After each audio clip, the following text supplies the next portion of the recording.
Sekarang kita akan belajar mengenai switch dalam struktur while.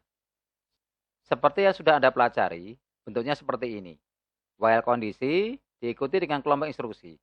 Karena umumnya kelompok instruksi lebih dari satu instruksi, maka kita awali dengan kurung kurawal buka. Instruksi dalam kurung kurawal ini umumnya adalah instruksi selain switch. Diikuti dengan struktur switch beserta case-case untuk nilai tertentu. Kalau diperlukan, bisa digunakan default.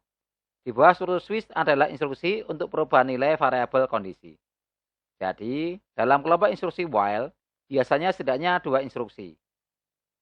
Satu instruksi pembacaan untuk variabel switch, kemudian struktur switch, dan perubahan nilai variabel kondisi. Bentuk umum switch dalam while adalah sebagai berikut. Mula-mula dilakukan inisialisasi nilai variabel kondisi. Umumnya digunakan pengisian nilai atau dengan pembacaan. Selanjutnya, penulisan struktur while yang diikuti kondisi. Dalam kelompok instruksi, biasanya terdapat input variabel switch menggunakan scanf.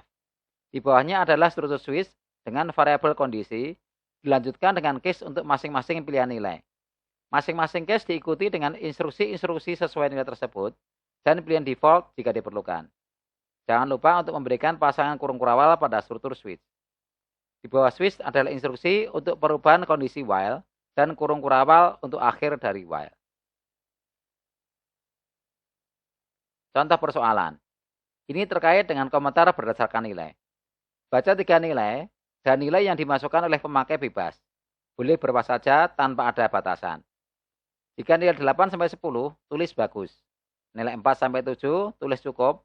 Dan nilai lain di bawah 4 ditulis kurang. Dalam pembuatan program, pengulangan akan dilakukan sebanyak 3 kali karena ada 3 nilai. Dari soal juga diketahui bahwa nilai bebas diisikan, namun komentar hanya untuk 3 jangkauan nilai. Di sini, nilai boleh kurang dari 0 atau lebih dari 10. Sebagai catatan, jika nilai yang dimasukkan lebih dari 10, maka tidak boleh diberi komentar. Pembacaan nilai dan pengujian dilakukan dalam pengulangan akan dilakukan sebanyak 3 kali. Dalam tahapan sebelumnya, diketahui bahwa pengulangan akan dilakukan 3 kali menggunakan variabel penghitung misalnya i. Mula-mula dilakukan inisialisasi nilai i dengan 1, ditulis i sama dengan 1. Kemudian struktur while dengan kondisi untuk pengulangan 3 kali. Karena nilai awal i adalah 1, maka kondisi dalam while adalah i kurang dari sama dengan 3. Kondisi ini diberikan dalam kurung biasa. Setelah kondisi, tuliskan kurung kurawal buka. Salah satu instruksi harus dapat mengubah kondisi while. Di sini kita gunakan i sama dengan i ditambah 1. Langkah selanjutnya, setiap kali nilai sudah dibaca, lalu diuji dengan syarat yang sudah disebutkan.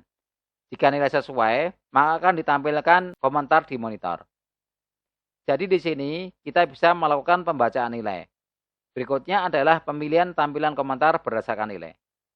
Sebagai catatan, pemilihan tidak bisa menggunakan default karena ada 2 nilai di luar jangkauan yang bisa diinputkan, yaitu nilai negatif dan nilai yang lebih besar dari 100. Dengan demikian, isi bagian pengulangan akan didahului dengan pembacaan nilai diikuti dengan pemilihan komentar. Jadi, isinya adalah scanf %d dan nilai, diikuti dengan switch dan pilihan menggunakan case untuk masing-masing jangkauan nilai, nilai 8-10, 4-7, dan 0-3. Dengan demikian, program akan berbentuk seperti ini.